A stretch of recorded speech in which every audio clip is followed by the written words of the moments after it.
টেনে দিন। দেখুন এইভাবে 9টি ঘর বানাতে হবে। 9টি ঘর যখন আপনি পুরো তৈরি করে নেবেন তখন আপনাকে সর্বপ্রথমেই এখানে লিখতে হবে 786। 786 অবশ্যই লিখবেন। 786 লেখার পর এবার আমি আপনাদের বলবো যে কত নাম্বার কোন ঘরে ভরতে হবে, অর্থাৎ চাল কোন নিয়মে দিতে হবে, কোন দিক থেকে শুরু করবেন এবং কোথায় শেষ করবেন। খুব মনোযোগ দিয়ে দেখুন, পুরো নকশা চালের উপর নির্ভর করে।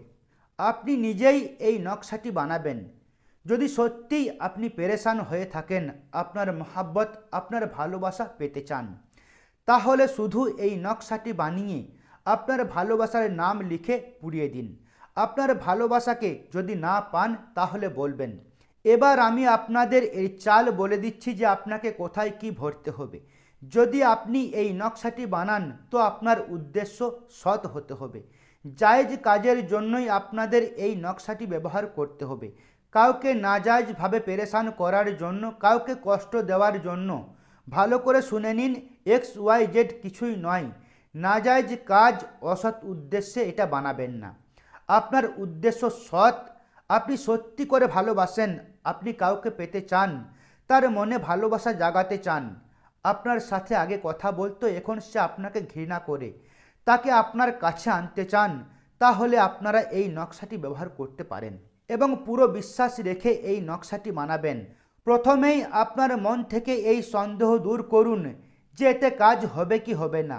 100% বিশ্বাস রাখুন যে হ্যাঁ, এতেই আমার কাজ হয়ে যাবে। তো দেখুন, প্রথমেই আপনাকে বক্স তৈরি করতে হবে, তারপর এখানে 786 লিখতে হবে। এবার আপনারা মন দিয়ে দেখুন যে আমি কোথায় কত নাম্বার ভরে দিচ্ছি। সর্বপ্রথমে আপনাকে এখান থেকে শুরু করতে হবে।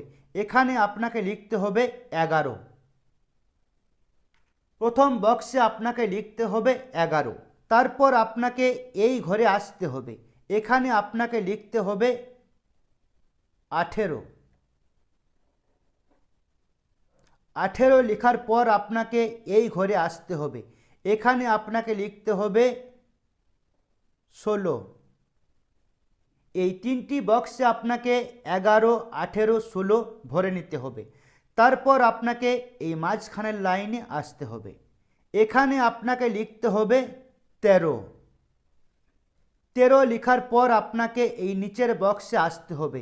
এখানে আপনাকে লিখতে হবে 17। এখানে আপনাকে লিখতে হবে 15।